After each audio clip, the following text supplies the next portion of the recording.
Your Royal Highness, ladies and gentlemen, big welcome to everybody here to Chapel Field Stud, the home of Stallion AI services and cryogenetics. It's great to see so many familiar faces here. Some haven't seen for a long time, and some I've seen more recently. So today is really a celebration, obviously opening this new centre, and it's really to thank everybody here in this room and everybody who's really helped us to get to this place and where we are today. So I'm going to take you on a bit of a journey. I'm going to take you where we've come from, where we are, where we're hopefully going to as well. So before we start that, I thought we'd just do a little bit of history of AI. So we all think maybe it lasted a few years ago, but actually around about sort of 1300s in Arabic text, there were some references where they used to put a sponge in a mare, let the stallion cover the mare, get the sponge out, get the semen out of that sponge, and then actually AI a few mares with that. And then in the 1700s, Mr. El Spelanzai, he looked into the first cooling effects of semen. He actually found out that actually cooling semen produced the longevity of it. And then in 1903, Mr. E.I. Ivanhoff set up the first insemination centre in Russia, and the first frozen foal born by frozen semen was back in sort of 1955. So things have come a long way, but this next video I think is quite poignant. This is how the first scientific documented video of how they used to collect semen. They used to let the stallion cover the mare, and then he would come along, good health and safety, as you see. Looks like the postman's just turned up as well. But they wash them off, and then they would literally go in, scoop the semen out of the mare, and this was for breeding horses for the German army back in the 1930s, and there you had the semen. Now, any of you sitting out there, I think sometimes thinking you've got a bad job. Well, you just spare a thought for this guy. This was the very first dummy mare that they used. So I think we've all got to think ourselves lucky. And here you are. And I think if you had the expression what this horse is thinking, you've got to be kidding, really, haven't you? But luckily nowadays for us, things have actually moved on quite a bit since then, and we've got a bit more new technology. But that was the history of AI. Now moving on, a bit of the history of the farm. Some may or may not know, really, the farm was a big dairy farm, and we had about 350 cows here, and about 2,500 pigs, and they were actually stationed where we're sitting on this bit of concrete here. And then in the late 1960s, the farm got decimated by foot and mouth, and father and grandfather had to re-pick the farm up again to build new herd. They were always into cheese making for many years, but this is something that very much father was very proud of, making some of the best cheese in the country, Red Leicester and Cheshire cheese as well, and that's where we had the old collection area many years ago. So coming on to present time, at the moment, the farm, where it's gone is the farm split into two halves. My brother Edward has all the mare insemination side, and we have the stallion and semen collection side here. Just got a short video of the new facilities that we've just built here today. The decision was made back in 2015 to move away from our existing place due to really the sort of building restrictions. We couldn't grow. So we moved here last year on the 1st of April, and we've invested £1.5 million with a bit of help from NatWest. Well, actually, a lot of help from NatWest, I should say. We currently support about 27 members of staff. That keeps growing on a daily basis. I seem to losing count. We have individual turnout paddocks specially designed to try and keep the stallions at rest, and so they get the exercise. We've got 28 stables. We've actually got a further 10, so we can take up to 38 stallions at any one time. We've got a large outdoor school. This means we can take competition stallions here now that can compete from here, so they can do a competition schedule as well as a breeding schedule at the same time. We've got a purpose-built collection area that we've got special flooring in to aid the stallions being collected from, and the laboratory now we've doubled or trebled the size, so we can actually collect semen, and it pretty much goes 3 different ways: fresh, chilled or frozen, and then it can pretty much go anywhere in the world. It's not just the UK market, it's the export market. So we've invested an awful lot in the state-of-the-art equipment in that lab to try and freeze and preserve some of these animals that actually have maybe seem a bit more technically challenged to freeze. We've adapted new techniques to doing this. Over the years, and then obviously up here, we've got the conference centre as well. Over the years, we've frozen from about 1,100 stallions from 47 different breeds. We've collected and freeze about 110 stallions a year, roughly. So I just want to go through a few people who've helped us here today. Now, pretty much everybody in this room has helped us in one way or the other get here, so I have to apologise now. I can't go through here. Her Royal Highness would be very late if I did. But there are a few key people I have to mention. There's obviously my father. My father, well, if there's one person with a bigger smile on his face today, that'll be him. He'll be looking down on us here today with a big grin, especially with Her Royal Highness sitting here today. He'll be very, very proud, telling everybody up there how he knows you, how he's worked with you and everything. I'm telling you that.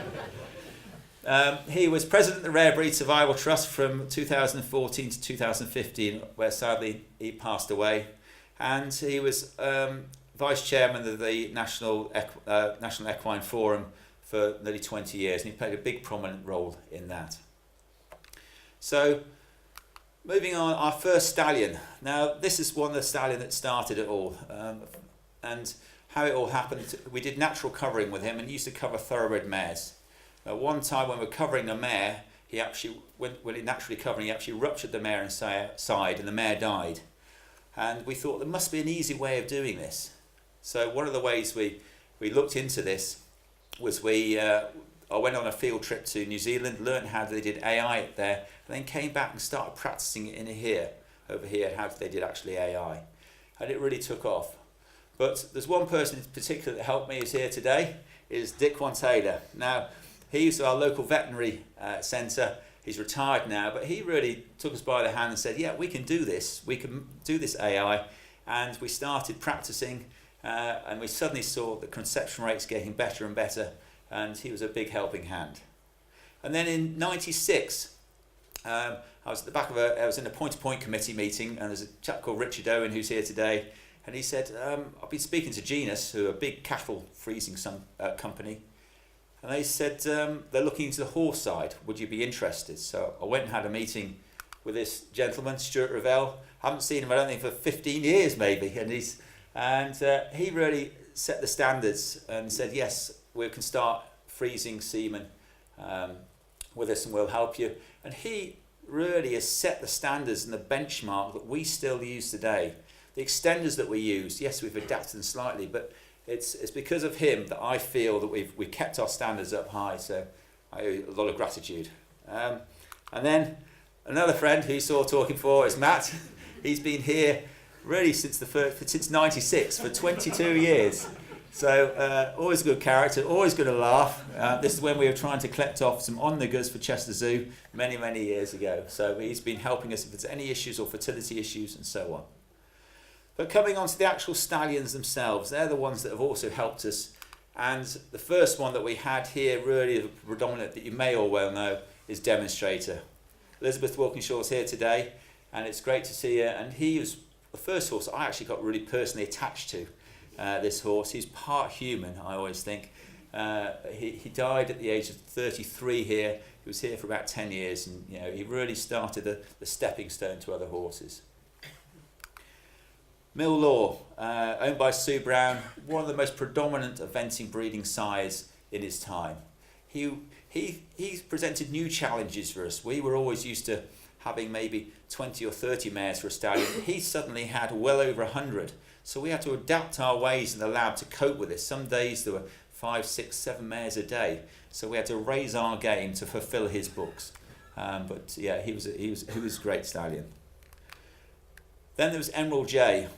He was a show Arabian stallion. He's left us a few years ago now, but he was the world leading show stallion. He won over £500,000 in Dubai in one show.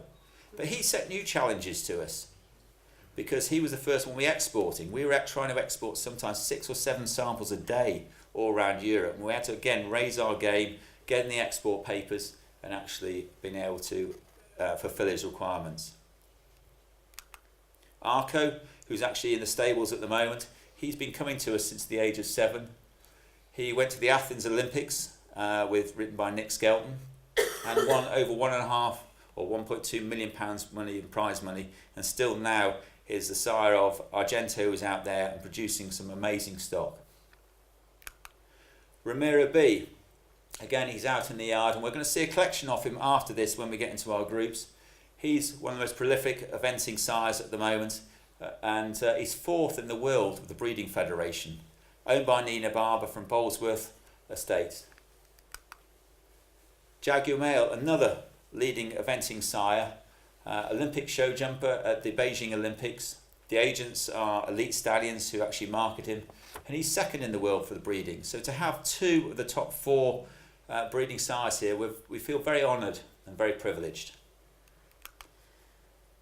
Big Star, again, we're very privileged to have him here. He's here at the moment. He's just been doing a European tour, double gold medal winning. He had nearly 700 or 800 breedings all over the world last year, and it's quite amazing.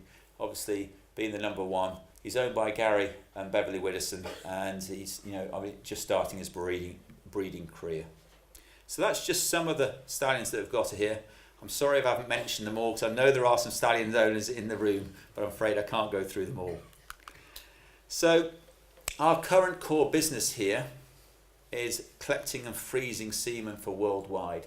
Semen assessment, we do fertility investigations, lecturing and training, we have a quarantine centre, and our worldwide export. And our worldwide export is something I just want to concentrate on for a few moments. The worldwide export has really taken us by storm. In particular, this one example, I'll show you this Welsh cob that we had here quite some time ago. We managed to export his semen all over the world, but Canada, all around Europe, Australia and New Zealand, and pretty much the world is your oyster as soon as you get a stallion that you can market everywhere. And really our growth that we suddenly saw was the total amount of straws that we shipped back in 2012 was 1,500 straws. And then last year we shipped over 7,500 straws. This is to export. And then back in 2012 we were doing about 6 different countries, and last year we shipped to 21 different countries. On monetary terms, our value, it went from sort of £500,000 to back in 2012, and last year we shipped over £4 million worth of semen around the world. So the export market is a huge growth I see for the British breeders. And Jan Rogers gave me this slide just illustrating this. For Brexit we've had to come up with these figures, and I thought for many years 80% of semen was coming into the country and about 20% was going out. But we had to get these figures from Traces, which is the online movement of semen, and actually 6,400 consignments came in, and believe it or not, over double went out. So that's really showing us this country has got some massive breeding potential that we can actually export. Instead of getting it in, we can actually start exporting it. And this is a side that we're really trying to focus on as well. Just some of our successes. We exported the first lot of semen to Brazil, Israel, and just lately we've had the first foal, which is by the Hart Hills or Bolesworth Stallion Power Blade out in Kenya. I think they're fencing their paddocks. They have to be a little bit more careful where they put these horses for obvious reasons. Other side, on the international side, that I actually enjoy myself, I like going out and teaching the handling of stallions, setting up centres and laboratories. We just set up a centre in Kuwait, Abu Dhabi and Dubai. So we do quite a lot of work in the Middle East, and we do enjoy that, and teaching how they collect and process semen to hopefully the highest quality. We also set up annual meetings each year as well to collaborate with other freezing centres. So Paul Schockermuller's, where they have about 60 or 70 stallions, Amelie's or Equitechnique in France, they freeze about 110. We get together and between us we freeze about 250 stallions a year, and the knowledge we get from that, we all put it in a pot together and we actually do a total knowledge transfer, and that helps us develop new extenders, new ways we collect off the stallions and so on. And one of the techniques that we've been doing for quite a few years now is called epididymal semen harvesting, and this is where we can recover a stallion's genetics as a result of a trauma, of a last minute issue. The testicles are sent to us within 24 hours, chilled like Gail was saying. They arrive on our door. A bit of a lengthy process. We dissect the testicles, clean them off. It takes us about 4 or 5 hours to do this procedure. We take the epididymis off, we elongate them out and dissect them, and hopefully then we have some good quality semen. And this is our first foal. I think it was born about 5 or 6 years ago, which was done by this method. We've done this for quite a few years, and we suddenly got a phone call from in Scotland from this gentleman, said he just bought this bull, and he said, I've just paid 13,000 guineas for it, but it's just broken its leg. Can you salvage some of its genetic lines? Well, I said, I'll have a go. The power of Google. I was Googling the anatomy of the bull's testicles. They came down here. I heard nothing from him for about 2 years. We sent them back and the semen wasn't very good. It was about 15 to 20%. So I said, if it works, I want my freezer full of Aberdeen Angus. Anyway, about 3 years later, I got a phone call, and he said, you're not going to believe it, but we got the first calf. And he thinks it's one of the first calves born ever by this method.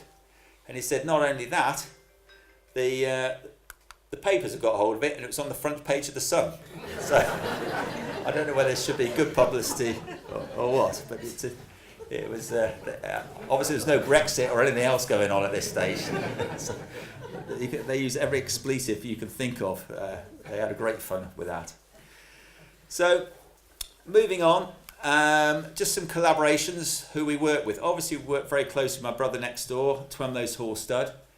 They have 3 dedicated reproduction vets there in the summer working full time. They are over 300 mares a year, well 300 to 400 mares a year sometimes, and they have a recipient herd of about 160 for doing their embryo transfer of about 100 transfer. And I just want you to watch this video in the middle. Some of you may never ever seen this before. You've all seen human IVF, where you see the cells actually divide. This is the first video of actually a foal dividing for the first time. I don't know, I quite like it, but it's... So they take a picture of a time-lapse camera, so they take a picture every 20 minutes, and then obviously speed up. So this is the actual first stages of a foal being born, or being created, as you say, by ICSI. And Edward's got 3 foals on the ground by the ICSI method. And these new technology out there can really help certain breeds. And this Suffolk punch, this foal here, was the first foal born by embryo transfer, we think, through the Suffolk Horse Society. So this is another way that we can maximise some of these rare breeds. So a mare can only produce 1 foal a year, and with this method, obviously she can produce several. So other collaborations, working with the Rare Breed Survival Trust, and my father obviously was present. I've had a great honour being the trustee for the Rare Breed Survival Trust for the last year, but it's quite poignant. There's 72 females left in the country, there's 300 left in the world, and I find it quite emotional, that video that Gail was playing before. You know, we are going to lose them if we don't do something about them. But we launched the Gene Bank Conference back in September to highlight this, and launched the Heavy Horse Appeal, really to raise awareness of these heavy horses, to try and stop them and raise awareness that we might lose this breed forever if we don't do something about it. So it was great to see in the paper on Saturday that we've got another use for a Suffolk. I mean, out in America, they're really flourishing with the log industry. We're slightly trying to find a use from over here, but at long last, it looks like I think they're even giving a Big Star a run for his money with this picture. I mean, it's a great picture, picking up his legs, but he's just arrived today, this stallion actually has, so it's very poignant. So other collaborations, we've got the vets here from Chester Zoo. We try and work quite closely with the zoos. We can learn an awful lot about the zoos. You remember, zoos have been preserving animals for years and years, and we can actually look at their techniques. So we've been working with Chester Zoo for a couple of years now with different projects, and any animals that they die from natural causes, they send us the testicles here, and we're actually trying to preserve some of their semen as well and trying to find new ways of doing it. So working with zoo, we do learn an awful lot from them. Other collaborations, we work with Imke from Hamburg Zoo. We supply our extender that Stuart helped develop many years ago. You won't believe it, it's actually freezing elephants and rhinos now, multi-species out there. So we have adapted slightly, but it's great that we're finding much more use for these different animals as well and preserving these rare and genetic animals. We're always looking into research and development. We're always trying to find the next step, the next best thing. So we're looking for innovative extenders, trying to improve them, new semen processing techniques. And actually the Suffolk Punch actually raised our game, believe it or not, because they were inherently difficult to freeze. So we had to find different ways of handling their semen. And now we use this right across the board. We've just come back, I've just been in the Middle East actually trying to freeze camels. They're very difficult to freeze. And inherently, you know, their semen quality is quite tricky to handle. So back in November, we were looking at them, and believe it or not, this is the two types of camels generally out there. You've got your racing camel, and you've got your beauty camel. Now she's worth about they told me they turned down £5 million for this camel. So, I mean, I wouldn't necessarily put camels in the highest rate of being the beauty, but I don't know, we saw on the news the other day, they're actually putting Botox into their lips to make them even more beautiful, apparently. So, yeah, we're looking at some of these different animals as well. Some of the other work that we're doing is genetic preservation. Now, we've got a clone here at the moment called Merker's Gem, who's a clone of Gem Twist. Now, you heard quite a big lecture from John Spencer about cloning. The cost has gone from 200,000 euros many years ago down to 70,000 in quite a short space of time. Maybe in a few years' time, it might be down to 20 or 30,000, which is maybe more of an affordable thing to do. The main place to do it is in the States. And as today, we're actually proud to say that we're actually launching a new company as of last week called Gemini Genetics. This company is going to be taking on genetic material and banking it for future use. And yes, I think this is very much poignant, especially on the rare breed side, because all we have to do is take a few tissue samples and freeze them down. I'm not saying we have to clone the world, but once these breeds have gone, they've gone forever. And this may be some technology that we can use. We're actually linked in with this company called Viagen in America. They clone about 100 horses a year, pretty much from all over the world. And this is obviously a way that might be able to help rare breeds and species out there. Some other technology that we're looking at is sexing semen. We had a meeting only here yesterday from a company called Sexing Technologies, and they are the only company that can actually sex semen at the moment. And it's quite poignant. I spoke to Steve Pullen before, and he was telling me the Cleveland Bay, which is on the critically endangered list, they had 32 foals born back in 2016. 23 were male. So if that carried on happening, you can imagine that their breeding strategy is going to fall apart. So maybe sexing a semen, maybe this is something that can actually help them as well. But we're very, very early stages. We hope to start rolling this out in the next sort of 2 or 3 months. Something else we're hopefully to launch is a Breeders' Club. This is a platform to help mare owners and stallion owners get more mares, and also mare owners to help sell their foals. We're going to be holding educational courses, social events, and so on. So our future goals. Really, we want to carry on expanding the market through the UK and international. Setting up new laboratories all over the world, that's obviously something I like. Further development and offering obviously lecturing and training up here. Trying to get competition stallions here. That's how they do it in Europe. They have competition standing here and competing from here, as well as obviously breeding at the same time. Set up a gene bank, hopefully. Sexing semen. This is something hopefully we're going to be rolling out fairly soon. and further research into our freezing. I think our freezing semen, as much as it is good now, I think it's something we can invest an awful lot more. We're going to be recruiting a PhD student from Nottingham Trent University who will be looking into seeing how we can actually make it better. And at the moment, the quality or the conception rates are over here for frozen and over here for fresh, and we just want to narrow that gap so the frozen can be as nearly good as fresh. We've got a long way to go, but we're getting it closer. And working with zoos to preserve the genetics and endangered species. But moving on, but none of this could happen without a certain few people, and that's our team. They are instrumental. They are really pushing us forward, and we've had a hell of a year this year. We've entered into a few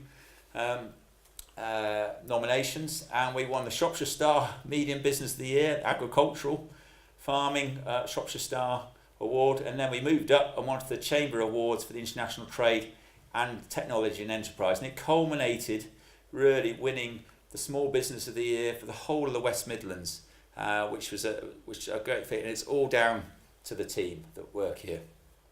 And one lady who wants to be here today, but I'm afraid couldn't, is Kate. She actually, a lot of you know her, and I'll just give you the news, she had a baby girl at 1:30 this morning.